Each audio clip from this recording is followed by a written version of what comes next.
Halo teman-teman semua, berjumpa kembali dengan saya Dr. Andri, spesialis kedokteran jiwa dari Rumah Sakit EMJ Alam Sutra dan dari juga Rumah Sakit Secipik. Sekarang ini saya sedang berada di Terminal 3, Bandara Soekarno-Hatta, akan melakukan perjalanan ke Solo sebentar lagi untuk memberikan workshop psikosomatik dan juga seminar berkaitan dengan gangguan tidur pada pasien depresi. Tapi ada waktu sebentar, saya mau ngobrol sama teman-teman. Ini menjawab pertanyaan dari beberapa orang. Menarik nih satu. Dok, saya pernah dengar dari ahli ruqyah, katanya kecemasan itu nggak bisa menggunakan obat apapun. Soalnya itu perasaan manusia. Dan pengobatannya bisa dengan mengubah pola hidup sehat dan memperbaiki ibadah. Ahli ruqyah ini tidak sepenuhnya salah ya teman-teman ya. Mengapa bisa demikian? Karena beberapa ahli belakangan ini di bidang cemas mengatakan bahwa gangguan cemas ini memang tidak bisa sembuh dibandingkan dengan depresi yang bisa sembuh. Nah, apa maksudnya? Jangan khawatir dan jangan putus asa dulu. Yang dimaksud itu adalah bahwa kalau orang mengalami kecemasan, dia itu biasanya tuh bisa membaik tapi bisa berulang lagi. Maka istilahnya terkontrol dengan pengobatan.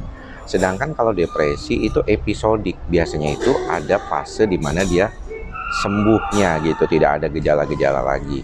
Sedangkan kalau cemas itu memang selalu ada. Makanya ketika ada komorbid cemas, depresi itu lebih sulit sembuh karena bukan depresinya nggak bisa sembuh, tapi cemasnya yang membuat kesulitan sembuhnya gitu ya. Terus yang kedua adalah memang betul namanya juga problem yang berkaitan dengan gangguan kejiwaan itu adalah problem yang berkaitan dengan perasaan manusia. Jadi kalau dikira bahwa ini dari kolbu atau perasaan hati, disitulah. Nah cuman di dalam ilmu kedokteran jiwa modern, perasaan hati manusia itu adanya dari sumbernya dari otak gitu. Jadi itu yang perlu kita perhatikan, bagaimana otak itu kita bisa modifikasi sekarang dengan penggunaan obat. Karena reaksi yang terkait dengan perasaan manusia itu adalah reaksi gabungan dari berbagai macam hormonal di otak, di tubuh kita, dan juga gabungan dari pikiran dan perasaan kita sendiri yang terkait dengan pengalaman di kehidupan kita sehari-hari gitu. Jadi hormonal, neurotransmitter di dalam otak, faktor internal itu bergabung dengan faktor eksternal ya, pola asuh, lingkungan hidup, kerjaan kita ya, kehidupan rumah tangga, kehidupan pribadi dan segala macamnya itu. Akhirnya terjadilah suasana perasaan yang tiap orang bisa beda gitu. Nah, kalau ditanya ini ada orang yang komen lagi, saya lepas obat cemas antidepresan 1 minggu. Nah, jangan lepas pengobatan sebelum waktunya. Memang ada beberapa orang yang kepingin cepet-cepet, tapi jangan buru-buru juga gitu ya.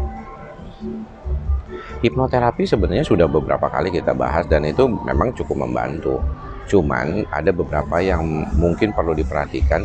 Jangan sampai situasi itu membuat kita tuh merasakan bahwa kita nggak kerja gitu. Kalau hipnoterapi tuh banyak orang mikirnya tuh ya udah hipnoterapi aja, nggak usah makan obat, nanti juga baik, nanti dia ambil alam bawah sadarnya kemudian dia jadi jauh lebih baik. Ya nggak begitu. Tetap hipnoterapi itu mendukung bisa saja pada beberapa orang yang tepat, walaupun saya banyak punya pasien yang gagal ya dengan melakukan hipnoterapi itu. Jadi psikiater yang mendalami hipnoterapi ada nggak? Banyak, ya banyak. Tapi salah satu yang menjadi problem, nggak semua orang itu bisa dengan hipnoterapi. Ya, jadi kamu tuh jangan bingung gitu ya. Kalau misalnya, waduh saya susah nih, nggak bisa hipnoterapi. Sembuh dengan obat antidepresan ya banyak, ya pastinya nggak bisa diceritain satu-satu gitu. Nah, kalau ada yang ngomong bilang bahwa kalau misalnya berobat kecemasan jangan ke psikiater, nanti dapat obat yang sulit lepasnya.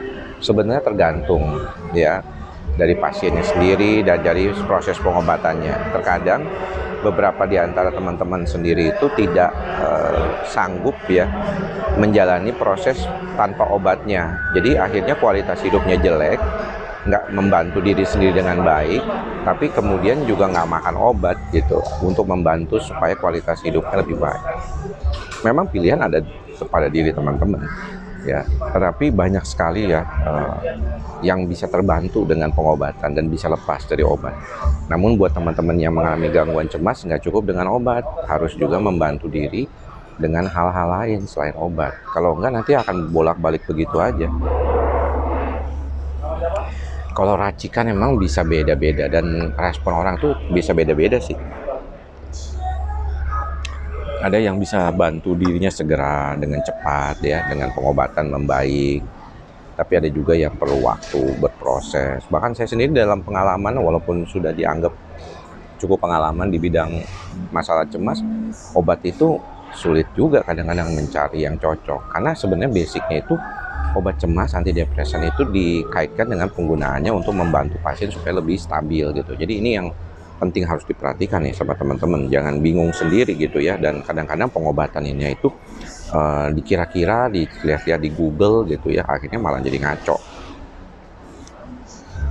Nah ini juga kan, dok saya malah sakit semua minum obat dari psikiater ya. Mungkin belum cocok aja. Nah kalau Anda bisa lebih baik tanpa obat ya lebih bagus lagi. Saya malah lebih syukur begitu. Makanya kalau berobat ke saya itu orang 1 bulan sekali, jarang-jarang. Saya nggak minta pasien datang 2 minggu sekali atau 1 minggu sekali. Kenapa? Supaya dia nggak terlalu tergantung dengan saya juga. Pasien itu harus diajak untuk bisa mandiri di dalam prosesnya. Karena enggak mereka akan pusing begitu-begitu aja. Efek samping obat antidepresan susah BAB memang betul ya. Itu biasanya memang terjadi pada beberapa kondisi tertentu, karena ada beberapa orang yang nggak bisa lepas ya dari obat tersebut, kemudian dia merasa bahwa situasinya jadi lebih sulit gitu.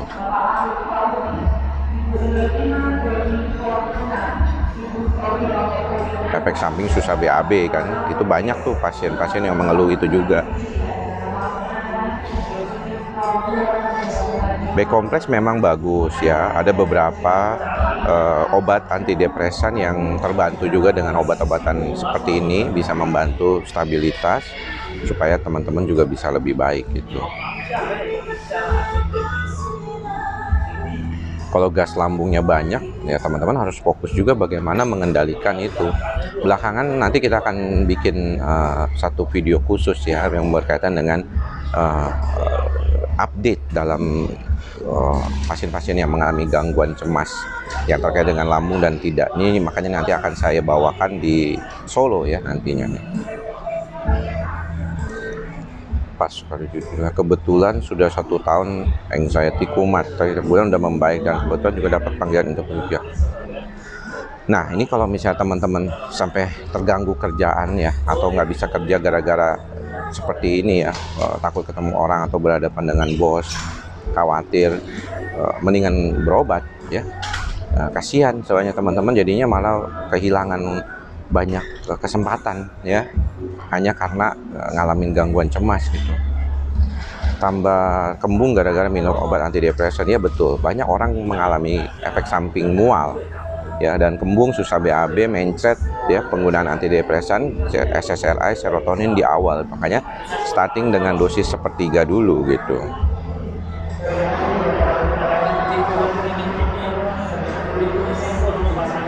Agak ribet untuk cara bayarnya. Coba ada nomor rekening ya, nggak bisa begitu ya. Ini kan yang ngatur bukan saya, ini yang ngatur kan YouTube. Kalau langganan membership ya mereka yang ngatur, itu memang mau nggak mau. Kalau mendapatkan ikhlas, sabar dan sadar memang perlu waktu sih, berproses lah. Tapi kalau Anda merasa bahwa keluhan cemas ini banyak dialami pria muda, memang betul banyak kasus-kasus kecemasan ini banyak terkait dengan yang sesak itu banyak pria muda, dan itu memang seringkali kita temukan. Saya sudah ada panggilan boarding, mudah-mudahan teman-teman semua berbahagia, sehat-sehat selalu.